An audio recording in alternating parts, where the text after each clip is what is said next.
kehormatan bagi saya diundang malam ini untuk mewakili generasi muda Indonesia dalam mengekspresikan opini kami mengenai moderasi beragama. Jujur, saya tidak tahu kenapa saya yang diundang malam ini untuk hadir di sini, tapi saya harap pidato yang saya buat tadi malam bisa menggerakkan hati para hadirin hari ini. Sebagai generasi Z dan milenial, kamilah generasi yang akan bertanggung jawab dalam beberapa tahun ke depan atas arah yang akan diambil negara ini untuk menjadi negara yang lebih maju, modern, sejahtera, dan tentunya terkemuka di mata dunia. Thank you. Tapi nilai-nilai apa saja yang harus kita terapkan kepada masyarakat Indonesia agar mimpi-mimpi ini bisa terrealisasi? Pada saat ini, kita dalam situasi sulit, di mana adanya polarisasi dalam opini masyarakat. Terlihat jelas bahwa adanya ketidaksepakatan tentang apa yang dibutuhkan negara ini agar bisa benar-benar menjadi kesatuan yang kuat. Dalam satu sisi, generasi muda sekarang mempunyai keinginan besar untuk mempromosikan budaya dan identitas bangsa. Kami percaya akan pentingnya untuk negara-negara di luar sana melihat potensi, keunikan, dan kehebatan negara ini.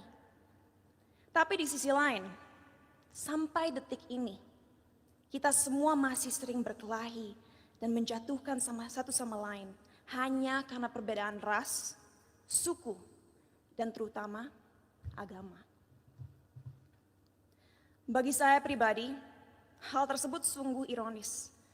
Karena bukankah pasal 1 dari Undang-Undang PNPS mengatakan bahwa adanya 6 agama utama di negara ini? Bukankah moto negara ini Bhinneka Tunggal Ika, yaitu berbeda tapi satu? Tapi mengapa walaupun dengan fondasi negara yang begitu memeluk perbedaan dan toleransi, tetap saja masih ada konflik? Apa yang membuat agama mampu membuat kita melupakan inti dari identitas bangsa ini? Sebagai lulusan psikologi dan sastra Jerman, saya dari dulu memiliki kuriositas terhadap cara berpikir manusia. Oleh karena itu, pengetahuan tersebut saya perdalam dengan mempelajari filosofi. Sampai detik ini, saya tidak akan pernah lupa akan apa yang dikatakan oleh salah satu filsafat paling berpengaruh sepanjang masa, yaitu René Descartes. Ia mengatakan, manusia adalah makhluk yang finite atau terbatas, sedangkan Tuhan adalah sosok yang infinite atau tidak terbatas. Oleh karena itu, bagaimana kita sebagai makhluk yang terbatas merasa mempunyai kemampuan untuk mengerti sesuatu yang jauh di luar kapasitas kita? Bagaimana kita sebagai makhluk yang terbatas bisa memahami esensi dari sesuatu yang tidak terbatas? Inilah salah satu akar dari masalah yang kita miliki dalam masyarakat Indonesia sekarang. Karena pemahaman yang terbatas dan pemikiran yang tidak kritis, orang-orang terjebak dalam cara berpikir di mana mereka telah memanusiakan Tuhan. Merasa memiliki hak dalam mendikte kemauan Tuhan, merasa tahu pikiran Tuhan, dan merasa berhak bertindak atas nama Tuhan. Inilah yang akhirnya seringkali berubah menjadi sifat radikal. Jafar, kami berdua sepakat bahwa bahaya yang masyarakat kita alami sekarang adalah mengatasnamakan Tuhan untuk kepentingan pribadi. Menyesatkan generasi penerus bangsa dengan prinsip hidup yang sebenarnya tidak ada dalam Holy Scriptures atau kitab suci agama. Kenapa bisa seperti itu? Karena kita kurang membimbing dan memberikan masyarakat tools yang dibutuhkan agar bisa memahami sebuah ajaran dengan akal kritis. Sehingga mereka menjadi tersesat dalam cara berpikir mereka dan lupa akan pentingnya menyeimbangi segala ilmu yang dipelajari dan dimiliki dengan nilai-nilai yang ada dalam budaya, sains, ataupun aliran pemikiran lainnya. Saat saya masih bersekolah dulu, saya ingat sekali diharuskan untuk membaca kitab suci berbagai agama dari segi literatur dan juga filosofi. Sehingga saya diberikan kesempatan untuk bisa memahami keindahan setiap agama dan sadar bahwa pada akhirnya fungsi terbesar agama adalah satu, yaitu untuk membimbing kompas moral manusia, untuk mengingatkan manusia bahwa kita harus memperlakukan satu sama lain dengan hormat, bahwa kita harus bersyukur, dan bahwa kita semua harus sadar bahwa waktu kita di dunia ini hanyalah singkat dan terbatas. Oleh karena itu, ingatlah untuk selalu menjadi seseorang yang rendah hati dan siap membantu satu sama lain. Jadi, apa yang harus dilakukan ke depannya agar bisa melawan segala kebohongan yang ada?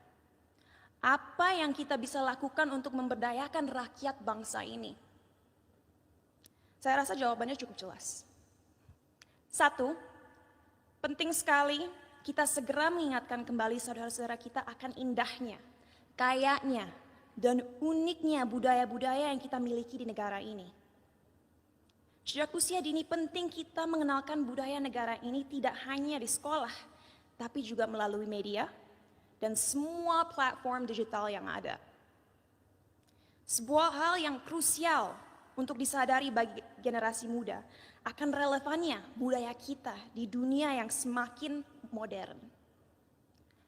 Our culture is cool, not old school. Kedua, ajaran agama yang ada dalam sistem pendidikan harus adil dalam merepresentasikan agama-agama yang ada di negara ini. Agar orang-orang bisa mengerti sejak usia muda bahwa semua agama itu mengajarkan kebaikan dan tidak seharusnya kita melecehkan dan menyakiti satu sama lain hanya karena sebuah perbedaan. Ketiga, critical thinking, critical thinking, critical thinking. Ajarkanlah adik-adik kita untuk membaca dan mempelajari segala sesuatu dari berbagai sudut pandang. Biarkanlah mereka bertanya. Tumbuhkanlah rasa ingin tahu mereka sehingga mereka tidak mudah dipengaruhi dan dijajah pikirannya. Dan terakhir, gunakanlah teknologi yang semakin canggih sebagai alat yang dapat terus menyebarkan nilai-nilai toleransi, agar negara ini bisa kembali menjadi Indonesia sejati.